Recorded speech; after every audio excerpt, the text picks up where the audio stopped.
Hello and welcome to TechnoStrasse. I'm Tom Dodge. Get in touch at TechnoStrasse, technostrasse.com or Facebook/TechnoStrasse. What we're talking about today is you've no doubt seen this nightclub over in LA, the Cure and the Cause nightclub, that has banned laptops from the booth.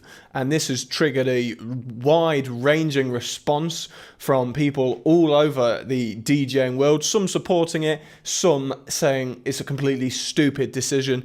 People like Justin James has said that just because you can use CDJs doesn't necessarily mean you've got talent, and Richie Hawtin said it was a step in the wrong direction.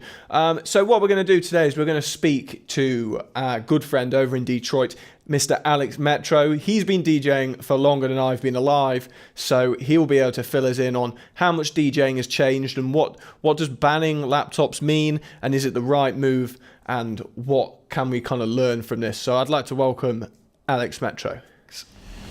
How's it going, Tom? I'm good. How are you? Very good. Good. So I presume you've seen all this controversy caused by the Cure and the Cause nightclub over in LA banning laptops from the DJ booth.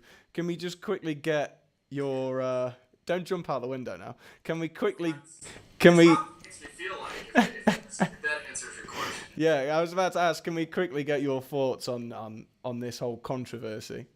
Yeah, I guess it kind of depends on what your view of what a DJ today is in 2016. Yeah, sure. In the disco days, it was just vinyl, and it was just one record at a time, and you're just playing the record and whatever. But today in technology, we have all of these new things that are available to us. So I don't know why you would want to limit yourself. I mean, ultimately, 90% of the people at the club that you're DJing at are not going to know whether you've added something to the track or you haven't. But maybe they might notice those little teeny tiny little sound effects coming out here and there, or if you use Ableton like I do, and you have your push with you, and you've maybe added some additional drums or something like that to try to make the experience that much better. I don't understand why that's a problem. I can see why people get upset with some DJs that just hit the sync button and just sit there with the fader and go back and forth. But you know what? You can do that with CDJs too. So I really, unless you're doing pure vinyl, which they don't release anything on vinyl anymore. I mean, yeah. Of every 100 records that get sold, now obviously don't quote me on this number, but of every 100 tracks that gets put out, maybe one of them goes on vinyl. I don't know, maybe not even that many. So you're going to limit yourself if you try to be an only vinyl DJ. So yeah, I really don't understand the argument, quite honestly. I just don't. I mean, there's extremes with everything, isn't there?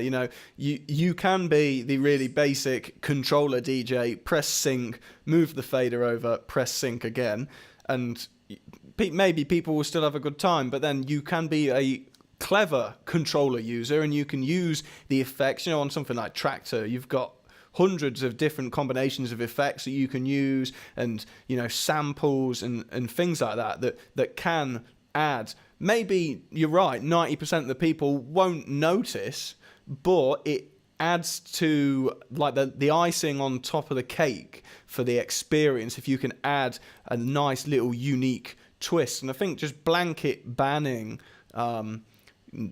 laptops in the nightclub is a step in the wrong direction. I mean, how much has changed in DJing since you first got involved?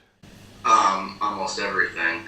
The one thing though I just sort of popped into my head is, I wonder, of the people that want to ban laptops, how many of them are DJs only and how many of them are producers?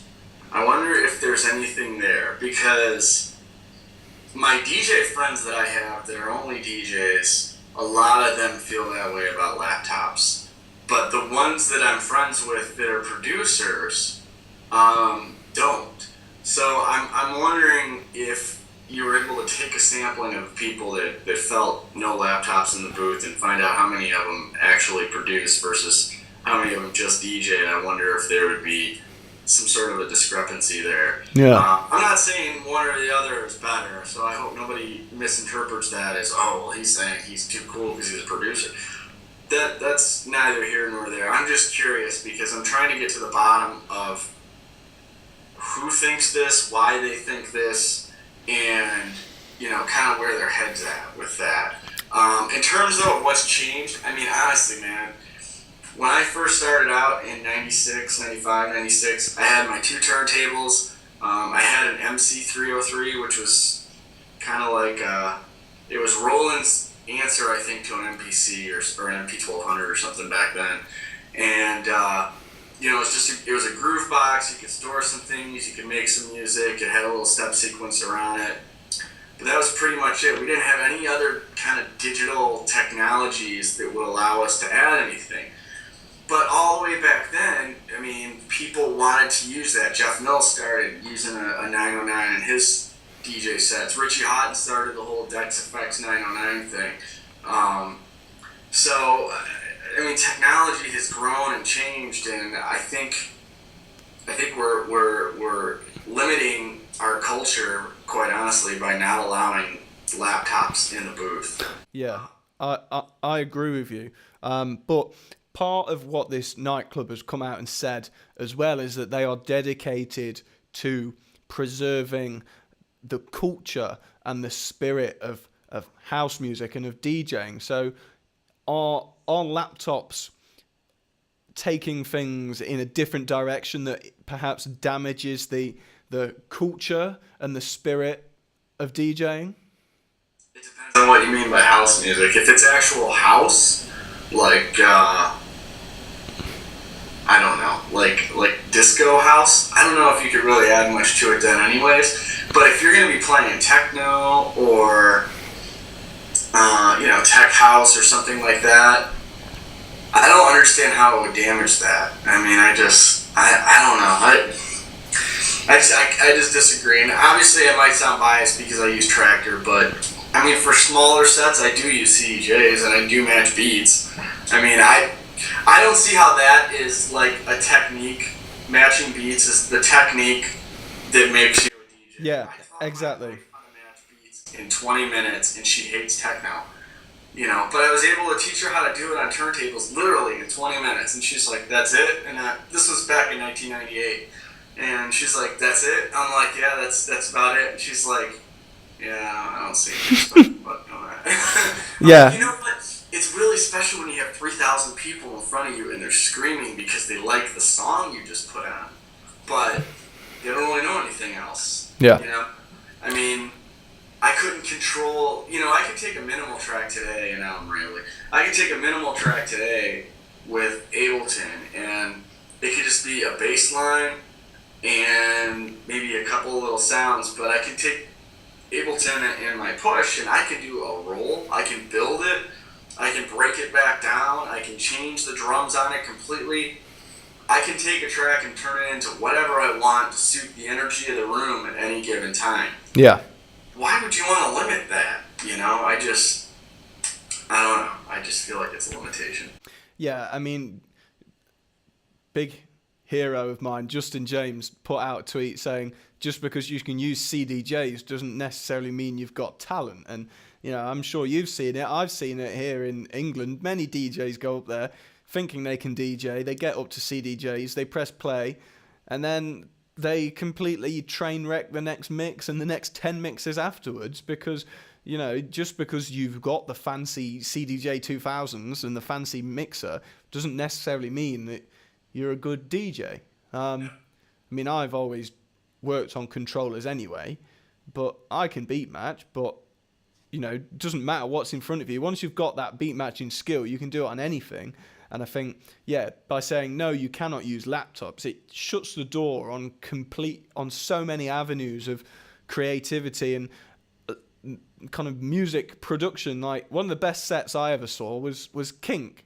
You know Kink very well, and he did it really melds like live DJing and live production and his set was absolutely amazing. And he had, a laptop, a CDJ, a turntable, and then about 1 trillion different MIDI controllers and whatnot. And that was an amazing set. And people are saying, oh, it's the culture of DJing. Well, I think the culture of DJing is just getting people to dance and getting people moving.